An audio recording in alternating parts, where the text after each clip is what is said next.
Wow.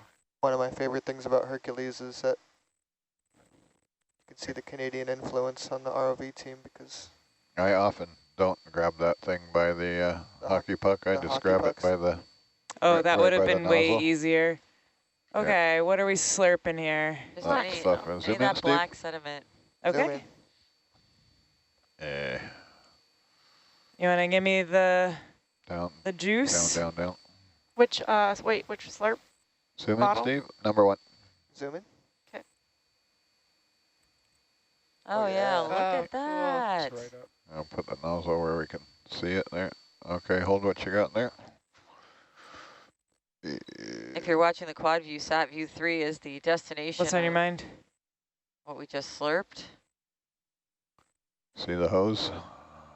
See all that stuff going up the hose? Oh, yeah. Oh, I see. Wait for it. Wait for it. I see it in the Okay. bottle. It's Dip filling in up. again. I think that's a good sample. Yeah, definitely. You want some more, or is it you happy with that? I think that's good. Yep. Okay. Coming wide. Roger. Thank Why you. is it collecting here? I think we just have so many black corals, and this is a low-lying area that is a trough that is not as influenced by the tidal wave, the internal waves, even the oscillatory waves, right? Because it's a dip. Yeah, it looks like on the sonar, it looks like it's almost surrounded on 3 sides. And so this trough is going to collect the local particulates of the largest size.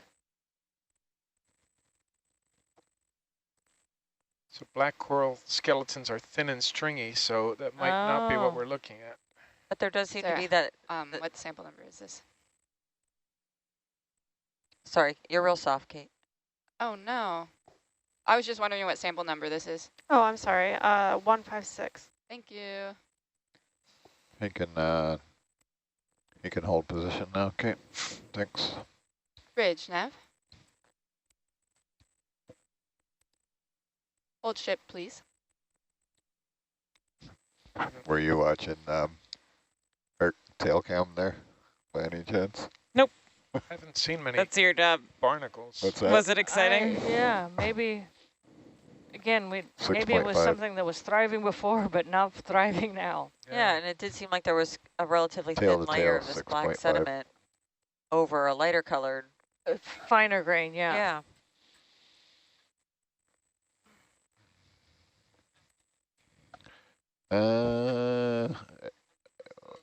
You might be, I can't remember if you go back to, oh, look at all the raining sample there.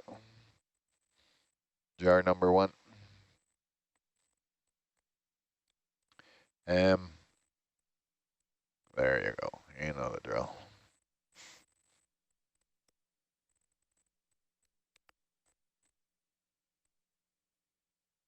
There's a We're fish on getting the into. bottom. Or do you see a? Oh yeah. Sleepy eel. Look at all the sediment I've picked up now. We did a little bit of a slide there where we're getting we had to go tail to tail, and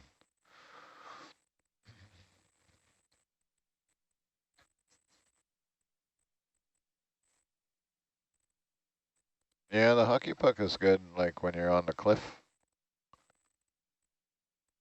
Yeah, it's also good for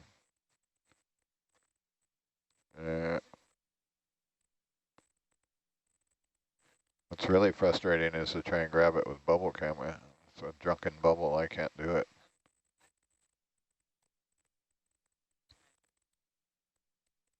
No, I try every once in a while and I get. Can you zoom on that coral or whatever he's right by? Yep. The one by the eelfish thing? Eelfishy thing, yeah. Yeah, can do. You want to bring up the rail cam for me? That looks like some soft coral occupying a dead I think you're right. Waltarian. Yeah. Good call. Beautiful soft coral. But not that burgundy pinkish color we usually see.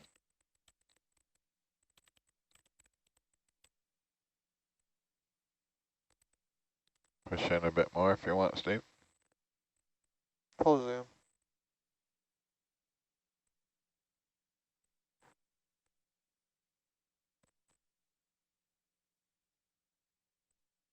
No pigment.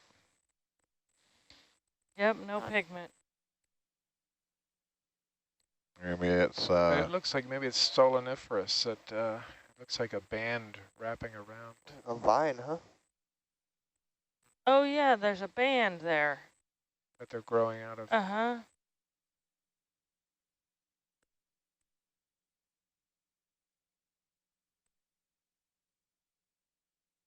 Interesting. Thank you. okay.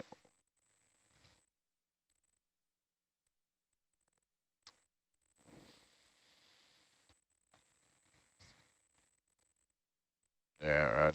I'll catch up now. Oh, octocorals. It was the connective tissue was the band. I think so. Awesome. Thank you. But those are different than the octocorals we saw previously. Oh, yeah. Gotta Yeah, try it it. looks like this. Yeah, really nice. Very different.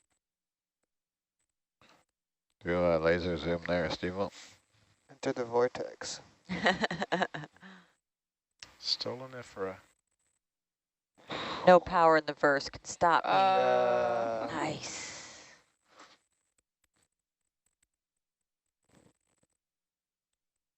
So, Dan, you got a compliment on the science chat from scientist ashore said, oh, I know that Dan is driving the Herc when I get views like that. Oh, thank you. That's very sweet. Thanks for checking in, viewers, and we see you joining as we go through this dive. Thanks also for letting us know what the issues on our SatFeed 3. We're checking that out. We do appreciate your questions, and we appreciate you being here with us. Your tectonic turtles on the midnight to 4 a.m. shift. We really do appreciate you being here and Laser zoom there if you want, Steve. seeing this with us. That's good. Perfect, thanks. It's a beautiful sponge. That's a pretty one, yeah. Wow. Can we turn the lasers off, please?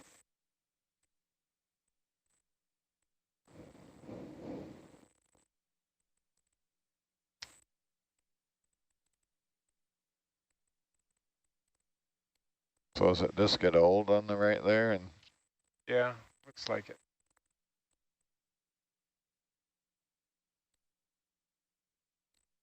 It's half healthy. Yeah. I can relate. And it has the, and it looks like at the base of it, it has those Doug fir corals, or one of them. oh yeah. I think it's two separate corals, actually. Yeah. Is it? So there's There's the base one on the right, I think, a little bit behind it and on the right. I Oh, yeah. think I it's the see. Doug fir coral, but I'm not sure. Yeah, there's an additional sponge attachment there too. Oh yeah, below. Yeah, so the dead one and the one that is alive are two separate. Ah. You see? Oh, It's an yeah. You're optical illusion there. Yeah, grew into it. Bent away. I can no longer relate. What's the tiny white thing growing near the attachment of the one that's alive? Oh yeah, there's a couple of them. Are they baby? Whatever these sponges are. I don't think that looks... Different? You want a closer shot of it? Or? Yeah, if possible. Yeah, I can push in there, but It does kind of look like a baby one. Yeah. Yeah, it does look like a baby one. Wow. Yeah, it's little Oh, babies. lots of 'em. Thank you. Is this a lettuce sponge? It's called hold leaf, that, Steve, and we'll leaf float up here. sponge.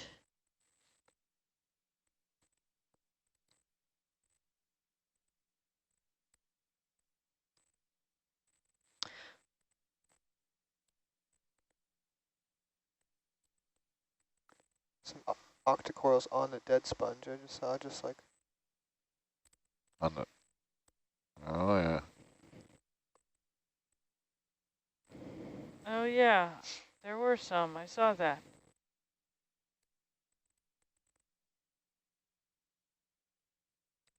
There was one on the live sponge too, huh?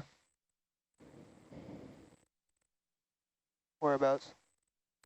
Or there's something there on the left, little clear thing with. Oh, yeah. Oh, I see the octocoral now. Yeah, beautiful octocorals. Push into just a bit more if you want. I think this is my favorite sponge of the day so far. Oh. I'm going to put this one in the running for sponge of the day. There you go. It even has some associates there on the back. You're talking about the hydroids or something Yeah, else? the Okay. hydroids.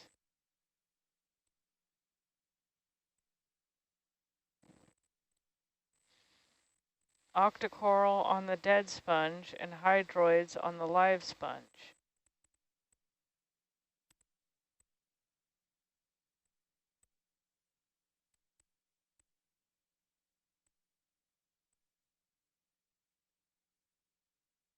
The texture of the living sponge is very different than the ET sponges we were looking at. Yep.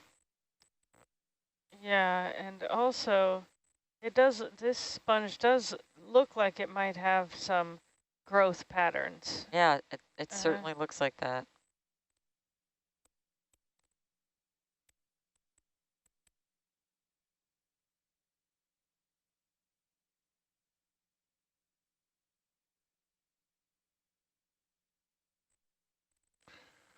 Okay, we've seen the sponge. I could We've sit here seen and it. go up and down this thing all night. So. Thank you. I think I got a little bit Roger. mesmerized there. Nice flying.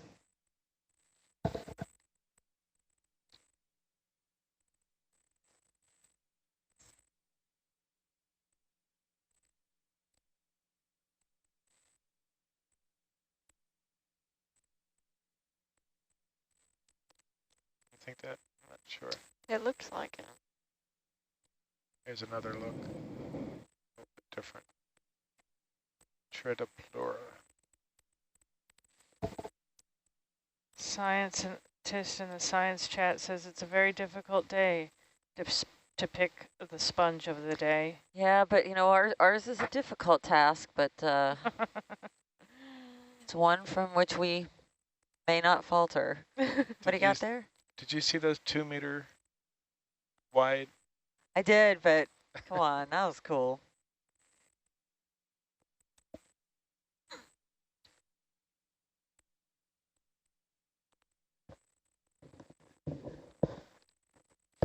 Maybe we could get on board with something like Fat Bear Week, but on the Nautilus we could do like Fat Sponge Week, and people could vote on their favorite sponge of the day each day.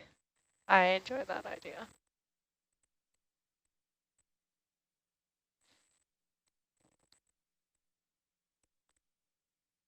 I'm writing that down. Writing that down for a future outreach event. Those 2 meter wide ones were so yesterday. Technically true. You need a throwback sponge.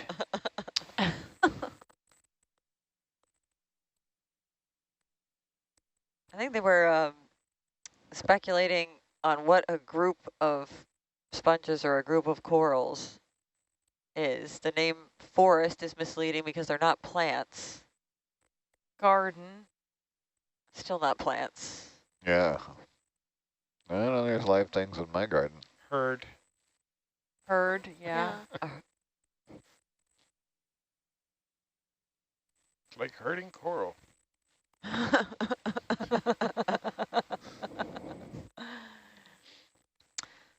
Some weird white stuff growing there below.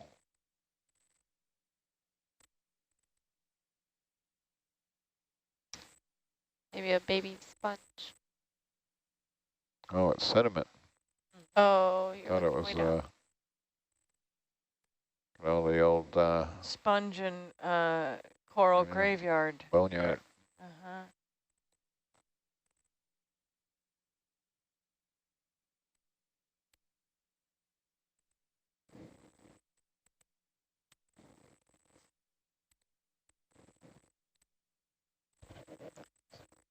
So Kim, we think your sponge of the day is Tretopleura.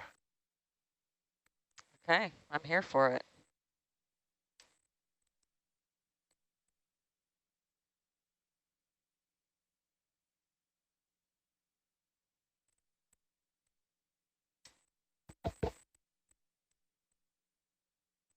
No cup corals.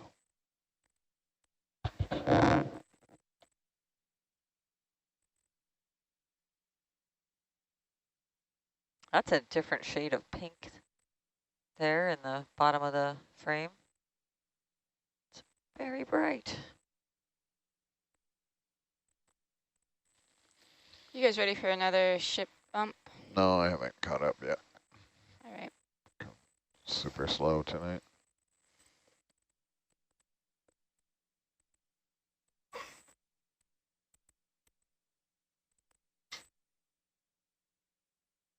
Ooh, maybe you get some Some Ooh, ripples. ripples. Yeah. Andrea, do you want to try slurping? No, I these think ones we are... got a good sample. Yeah, we got a good sample, and I don't... These things are not a shape that... They're not symmetrical. They're not symmetrical, but also... A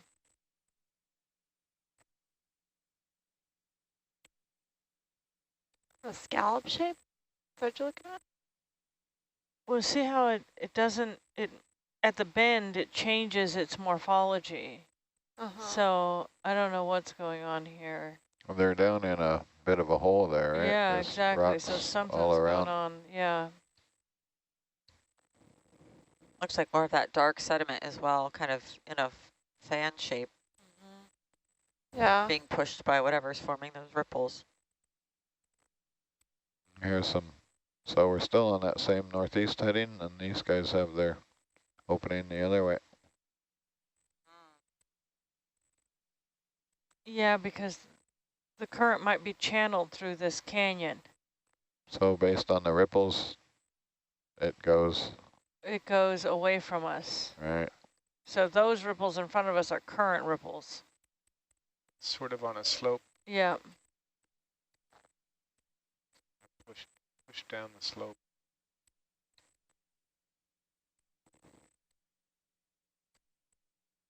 So young Euplectellidae. Yeah, it does matter that it's, it can matter that it's on the slope, but I think it matters more that it's in this basically little mini canyon here, and which is directing the flow, which is supported by the ripples, and they're, what they're showing the direction of flow is.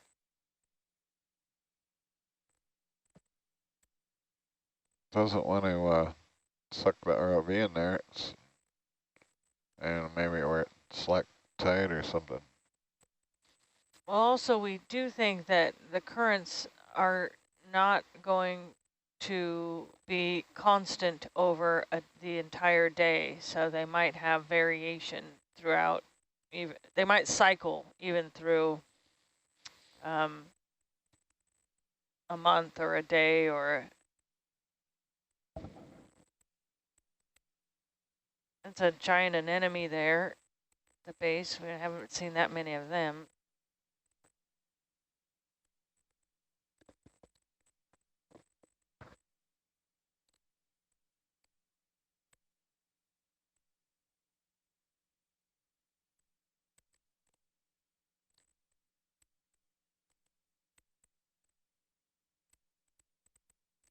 It's one of those nice whiter black corals.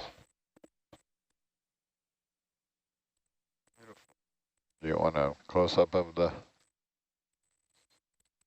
anemone there? Are you I happy think with that? Sarah, does that look like one you've already cataloged a lot?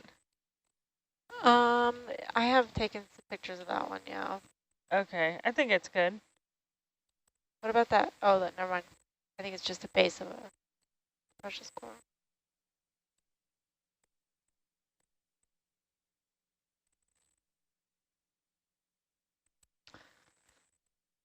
Thanks so much for checking in on nautiluslive.org to our viewers around the world.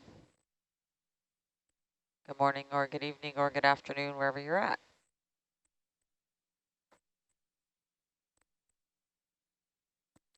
It is coming up on 2 a.m.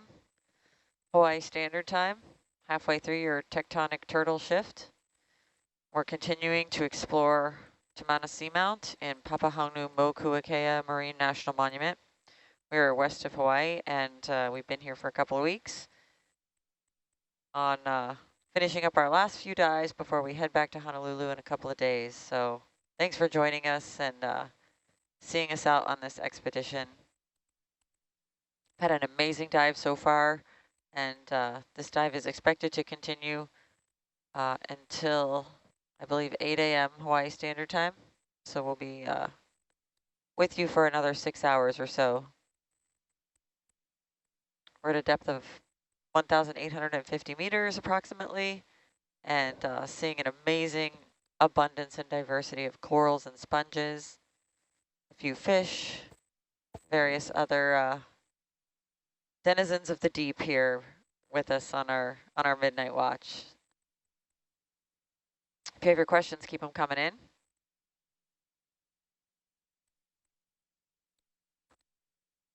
And also thanks for reporting those issues with Channel 3. We're on it, and we'll hopefully get that cleared up for you.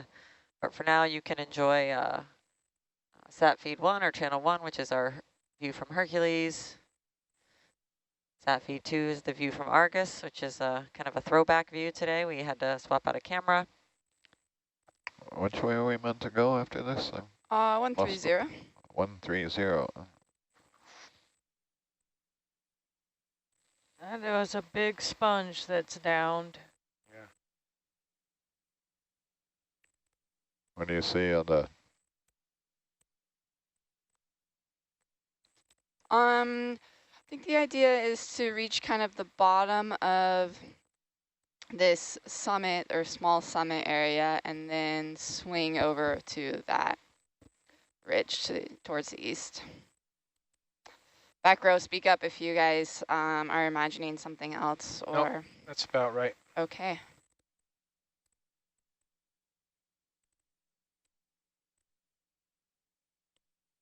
Maybe the current is behind me, or you are.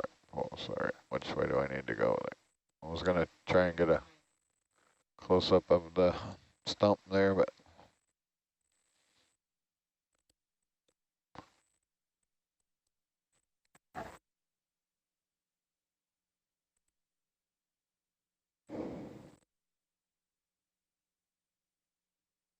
Are you ready for a move?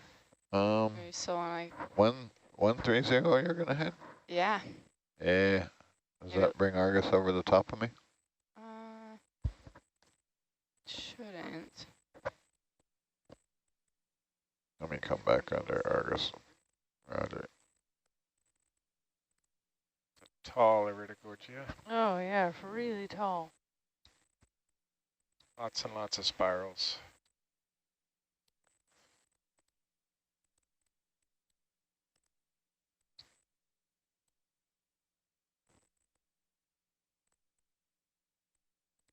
Does anybody know, I'm curious, when corals spawn, what does that look like? So I've been doing some research in the background here, but very little is known about these deep sea corals. Well, how about shallow corals?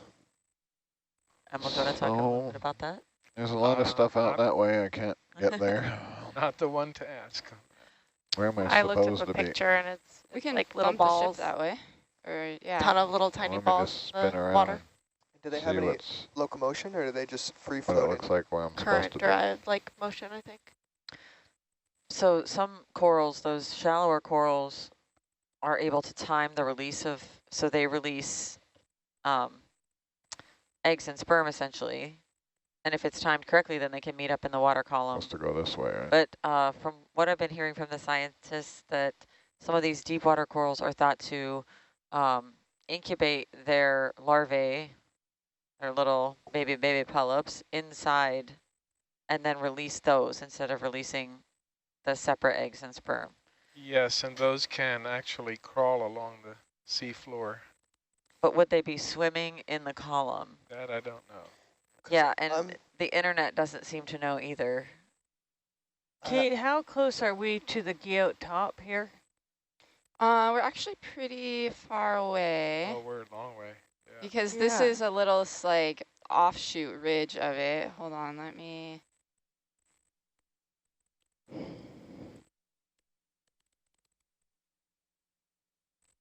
You want to bring the DSC up for this one, Gabby? So the actual Might seamount actually is get over some pictures of the here. rock here. And it's a pretty long seamount. Long guyot, yeah, long summit. So we're from that eastern part of the summit. What is that? Oh man, let's switch that to nautical miles. That's how big it is, and that's how slow my brain is right now. Yeah, I'm just... Because this rock looks very planar. It looks like it's horizontally bedded, right? Yeah. It doesn't look like a basalt. Did it take a picture? It's, yeah, it's 12 nautical miles from the summit of that guyot. Minimize this window. Gives you So this could have been sediment that built up. It's just looking very different than a volcanic rock. Is it not in intervalometer mode? It is.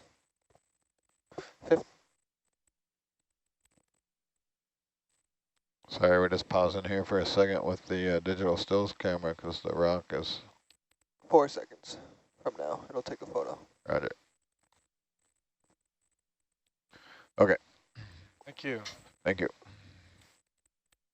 The Yep. DSC and our Zeus aren't optimal there, but if I come down and light it up, you might get a decent high-res picture there. So when it moves like that, that's it doing the autofocus, and then it takes a photo. The corals sure like this rock, No, though. I'm letting you know. Yeah, that was one of the reasons why I was asking. I mean, it's jetting out, so its geometry is good. It's just, do you see what I'm talking about, the bedding plane? It looks like it's got horizontal bedding. Could that be a series of sheet flows? It could be, but it's more likely stacking up of deposits or debris over geologic time. Is that an anemone or a soft coral on the bottom? Oh, Yeah. It's like a soft coral. Think so? I think I'm it's, going with anemone. yeah, me too. It's big.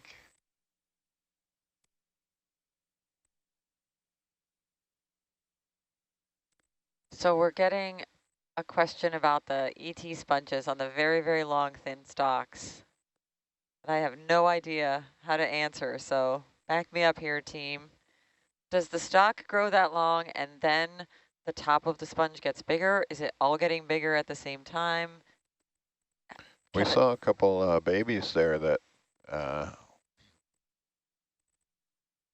they were about half as tall as the bigger ones. Yeah, they were proportional, but They were, much smaller. Yeah. So we That's think the that the word I stalk wanted. continues to grow longer as the top of the sponge gets bigger? Best guess so far. yeah. Yeah. I mean, the stalk is a different type of tissue than the filtering parts. I've And seen like super thin stalks and thicker ones too on the same kind of species. Yeah. So I don't know what that's about. Probably depend on the strength of the currents or how variable the currents are. If they change a lot, you might need a more sturdy stalk. I did ask Chris Kelly when we were off watch one day, what is the texture of those stalks? And he said, think about asparagus. And that would be the texture of those stalks. So they're not holding it up like a tree trunk holds up a tree. It's more like a kite string with the texture of asparagus, I guess. Mix my metaphors there, but I can't think of any animals that start out No, that start out without all of their body parts. You know what I mean? Oh, yeah. Yeah, yeah. So Well, like you think of antlers, true. True story. but that doesn't seem to fit here.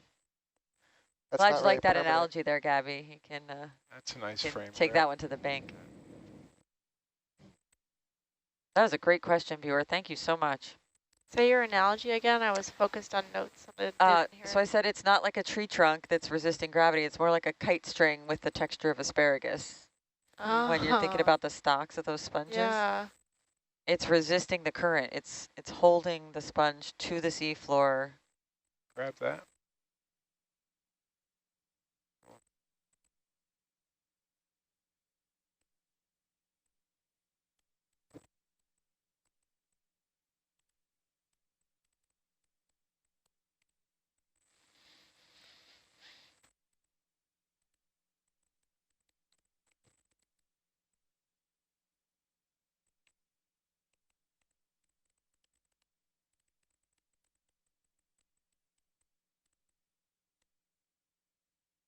That's almost a snowy white black coral.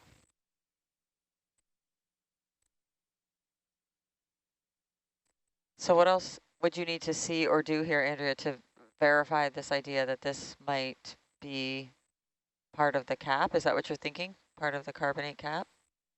That would be the most likely thing. I would walk up to it with my rock hammer and hit it. We can do that. But that's not an option We here. have a hammer.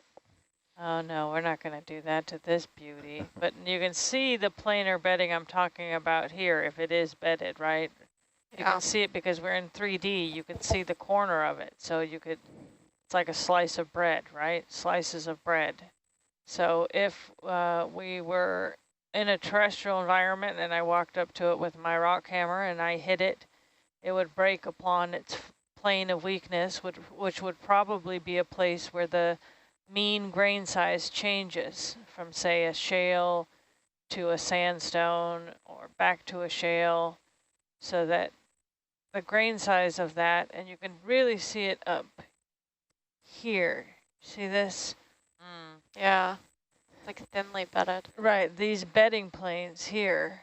Near the top. Right, the differences that you're seeing are the differences in grain size. It may also be the differences in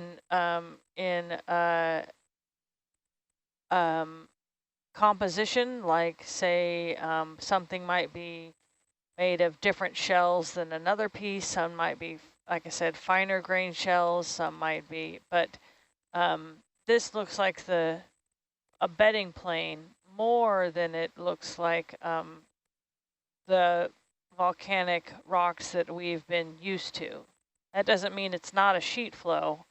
It just requires more investigation. That Are there any loose pieces or like stuff that we see that seems like it fallen right off of that I don't see any. Crowbar? crowbar? So would a visual zoom wouldn't help? No, see, it's covered in manganese crust. We need a piece of it. Yeah, but it's not, that scientific question is not pivotal to our study right now, and the organisms here, I think, are our priority. But it is an interesting question and thing to examine in 3D space, right? We can see it obviously here, right? That this bed has since been tilted. So it's not in its original depositional plane.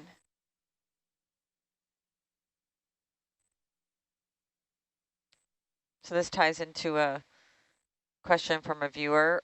How long ago do you think this ocean floor was last disturbed? In other words, how long has this rock been in this spot? We don't know when it was fractured and displaced to this orientation, but it is likely that the seamount that it is associated with is in between 70 and 90 million years old. And so this would likely come after that.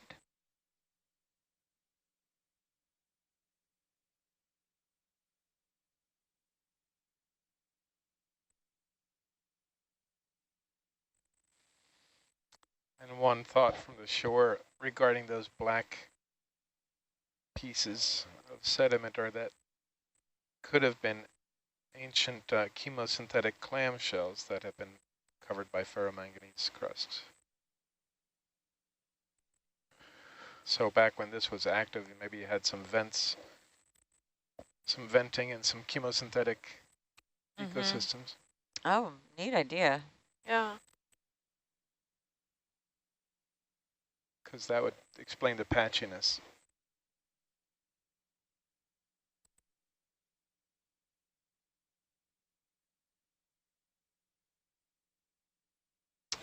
It looks like, can you zoom a little bit on those loose rocks down there, Dan? Sure. Right here at the base? Yep. That Yeah. like thin one in particular.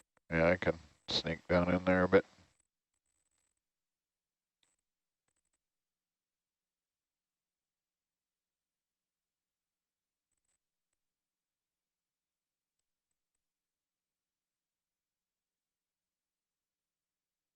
Seems like a thin One piece that is fell begging off. to be picked up there. Pick me up.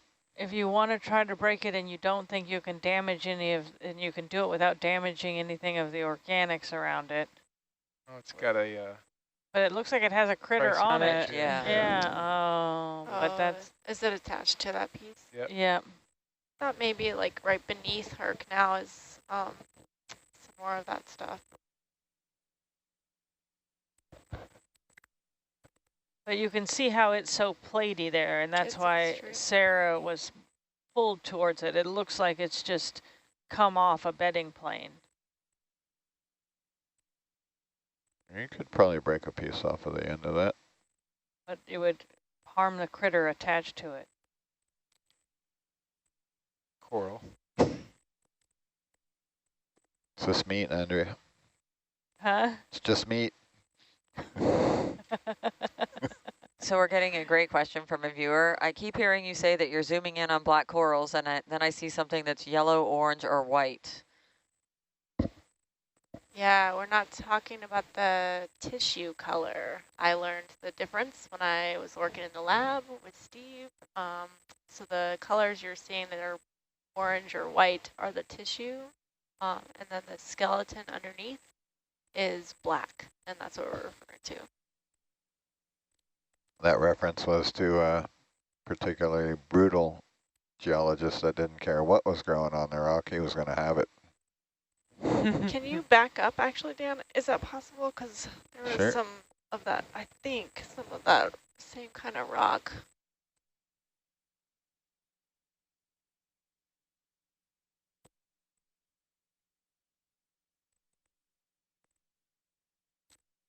I think that was the same geologist that wore his rock hammer and his sunglasses around on the boat. Hey, you never know. Oh, Did he have like a belt that held his rock hammer? Totally. Yeah. Leather Sounds belt, about right. well-worn rock hammer, sunglasses, ponytail. Excellent. As my wife would say, a plaid? man bun. Is there any plaid involved? Yeah, there was, in fact. How did I know? How did you know? What do you want to see here? The crumbled rocks at the base. Yeah, Crumbled back. rock at the So base. it's, I think it's Roger. underneath you maybe right now. So back up further. Oh yeah, back in the, way back underneath there. Yeah. Oh no, back No, up. It's just- underneath Herc right now. So back up further. Backing up. Beep, beep, beep. Good thing we have a backup camp. beep, beep, beep.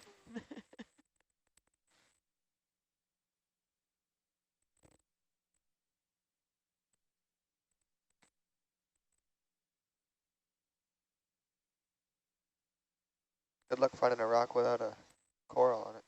I know. Not many of those around here. I mean, there's some very flat ones right there at Yeah. bottom center. You can see how thin they are. They Yeah. don't have something on them. So would this like carbonate rock alter in the same way that the basalts were altering that Beth was interested in? No, when you broke it open, it'll probably look different. Oh, I really want to break it open. So these guys don't have anything on them. Yeah, there's some a little bit further towards us, right where you put that X though, that are pretty thin. Yeah, I can see him in the down looking camera here. Oh, there's a little sponge. Spongy. Is that a vase sponge?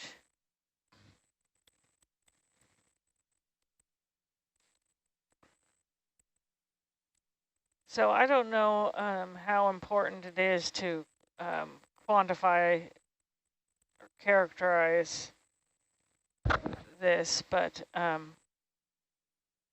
Your call. yeah, it's not really helping our study of the placement of the densest populations. So it is an interesting observation. Why it would be here, I do not know. So do you want to try to pick up a rock or do you want to move on? I think we should move on. I don't want to disturb any of these things. Moving on.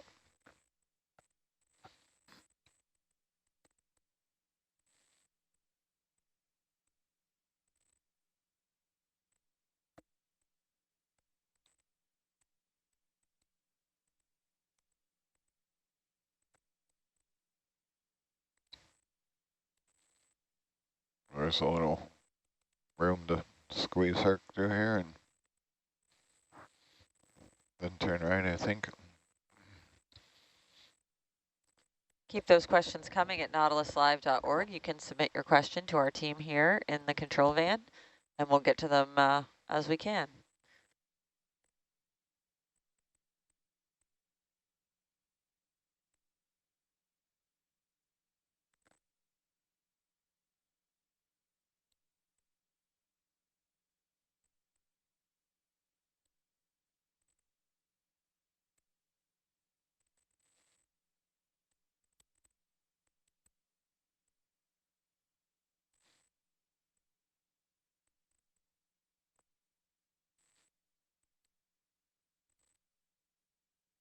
I have a little bit more information about coral reproduction, if you're interested in that there, Steve.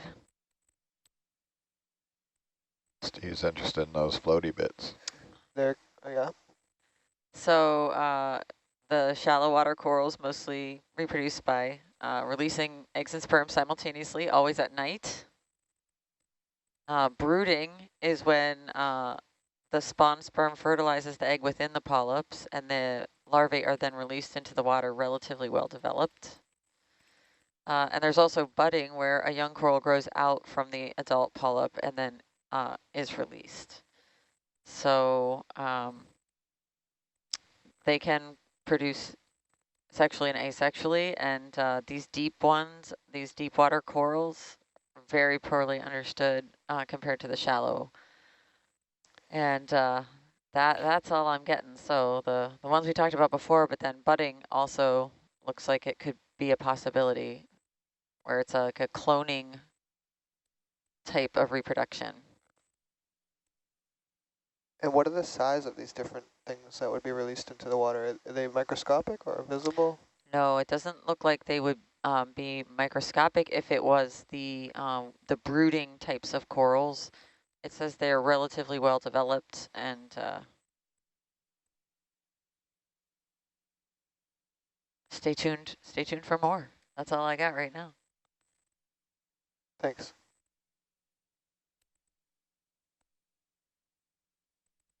I just can't help but think that all these things swimming by are somehow related to coral reproduction. I think Yeah. that used to be a healthy sponge. It looks similar to the one we were looking at earlier.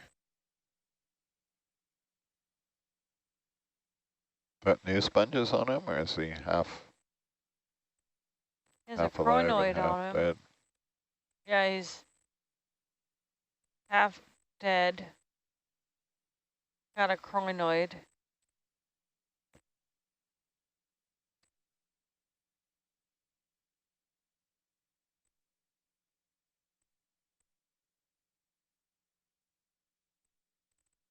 It's a really interesting rock face to my left, but that's like the anti-way we're meant to be going. So This looks like the candelabra from one of those Disney movies. those, The dancing Yeah. candelabra. We could take a look at the rock face. Roger. Can you come down 5? Oh, no, you can't. Never mind. Oh, maybe you can. Depends on which altimeter you read. Thank you.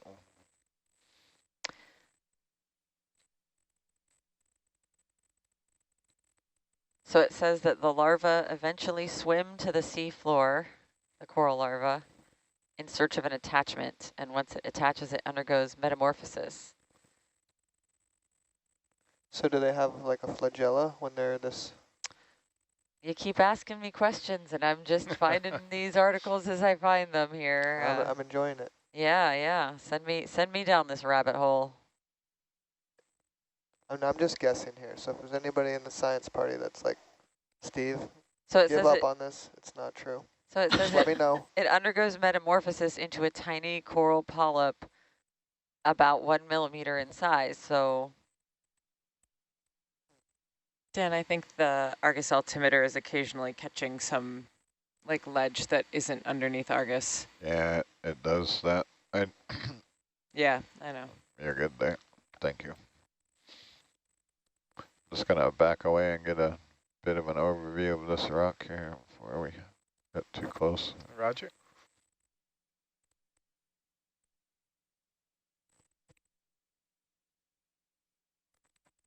Or the old, big old hemicoralia in the distance there. Yes, Steve Auskovich could give you a nice discourse on this tomorrow. Sure. I'm definitely going to pick his brain.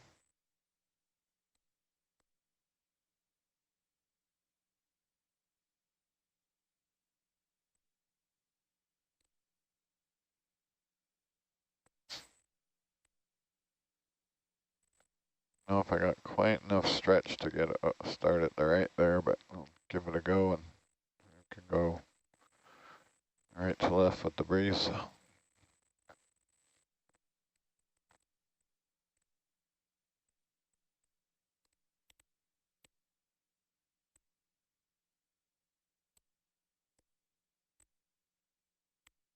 that a sediment patch or? dead sponge, maybe? I don't know, it's a weird kind of color pattern going on there. Are they growing on it, or? I think it's sediment down there in the... Yep. More of that black substance as well.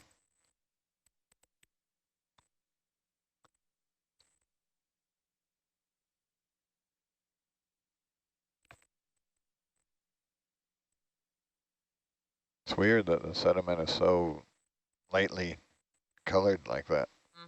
It's like beach sand, huh? Most of it's little tiny skeletons.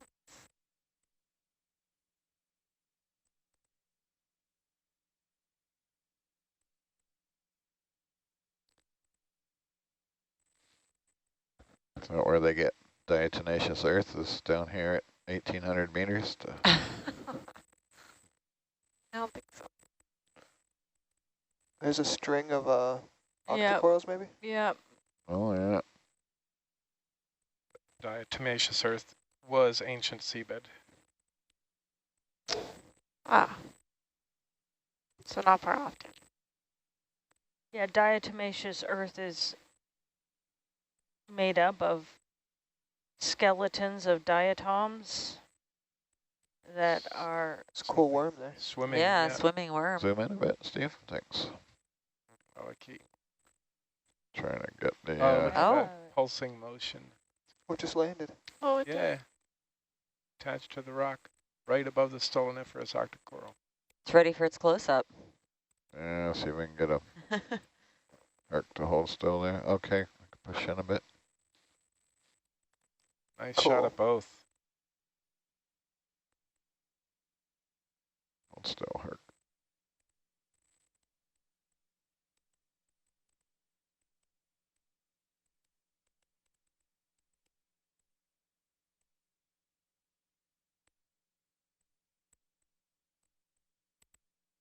All right.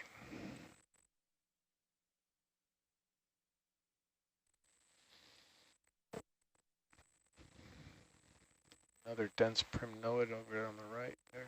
How is this big rock looking to you, Andrea? Is it looking volcanic in origin, this particular one? Yeah, I'm seeing things that are more bulbous in general, but I can't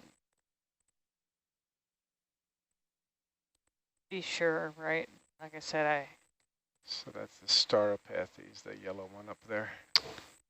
Okay.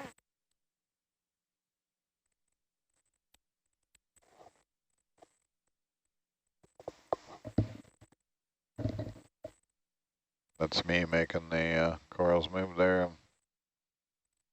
I'm going to do some weird controls here to get out of the hole.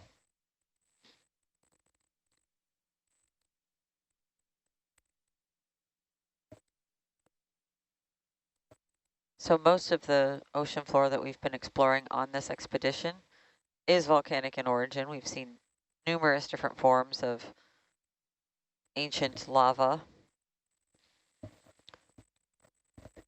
We suspect these volcanoes were active 70 to 90 million years ago, but that's one of the big questions of this work. And we hope to answer with the 500 and something pounds of rocks that we've collected, that Dr. Balbus has had to box up and get ready for shipping back to her lab. Gonna be some happy students, I imagine, like Christmas. There's a box of rocks.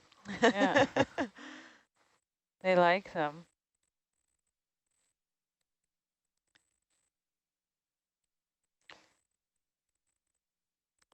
Real jumbled geology.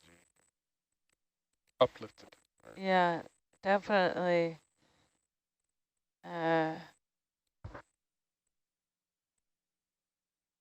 Looks like tilted beds, right?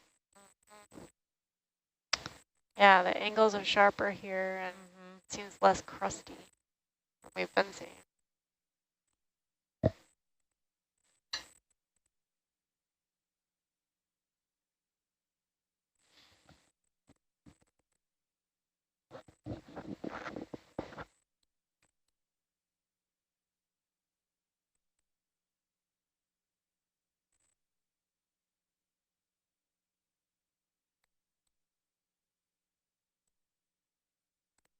So diatomaceous rock does come from the seafloor. It is made up of diatom tests or shells. Diatoms are largely, almost entirely, live in the photic zone. They make their own food through photosynthesis. And when they die, their shells fall to the seafloor, and they are made of silica. And they build up on the seafloor as sediments and create silica-based rocks.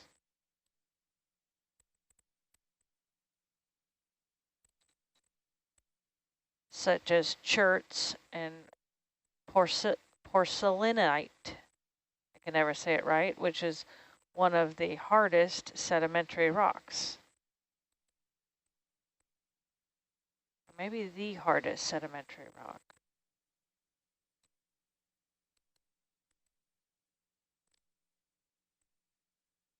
So we're getting a viewer reaction to something that you said, Sarah, about sand being little skeletons. Does that mean when I'm walking on the beach, I'm walking on a coral graveyard? Depends on which beach. Largely, no. Most beaches, Fish poop. I don't know about most, that may be a stretch to say that, but lots of beaches are just little rock particles. But this sediment that we're seeing down here? Sediment down here is different. It's mostly animal shells. We don't have all that terrestrial input, so it's not carrying the little broken rock pieces out this deep. All right. Well, our viewer is very relieved, and thanks you for that. Oh, good. That they can walk on the beach without. Yes. That comes from those little, what are those little fish that you snorkel around Hawaii and they bite? Oh, yeah, the parrotfish. Yeah. Yeah, parrotfish are good sediment makers. They help keep algae off the coral. Brings up another viewer question. Why are we not seeing more fish? Where are all the fish? They must sleep from 12 to 4.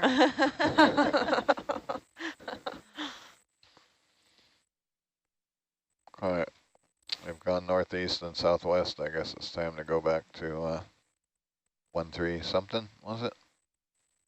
130. 130, roger.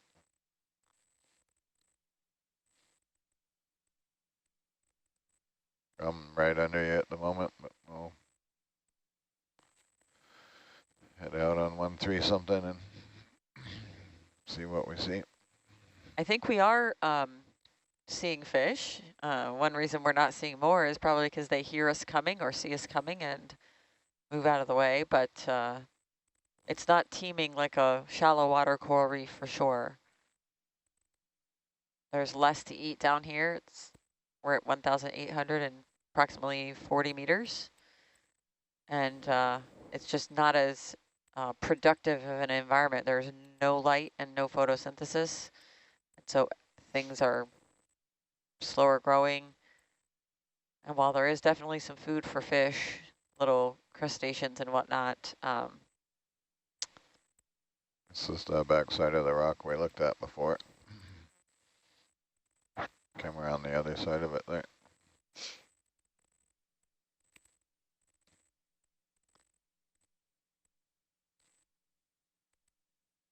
I believe.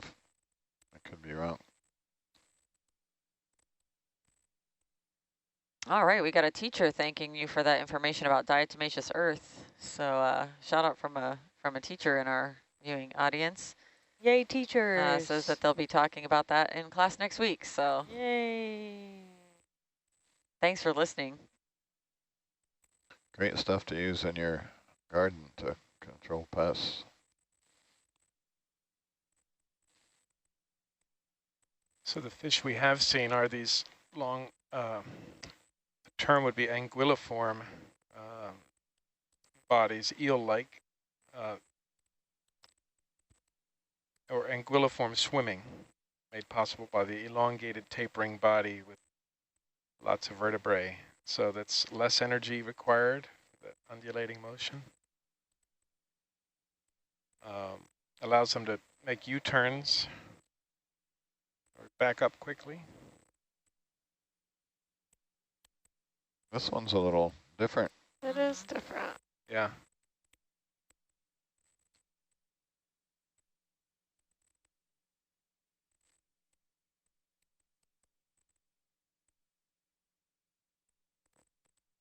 It's fantastic.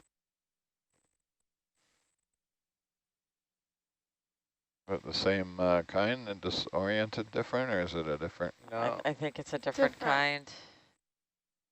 It reminds me of like a chrysanthemum or something. Yeah, it all looks like modern art to me. This looks like Sacrolix, maybe.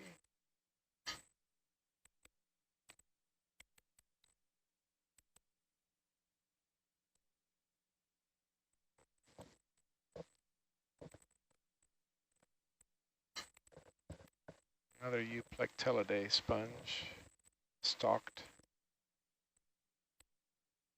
but very different from the ET or EB. Mm-hmm. Very different from ETs, meaning EB.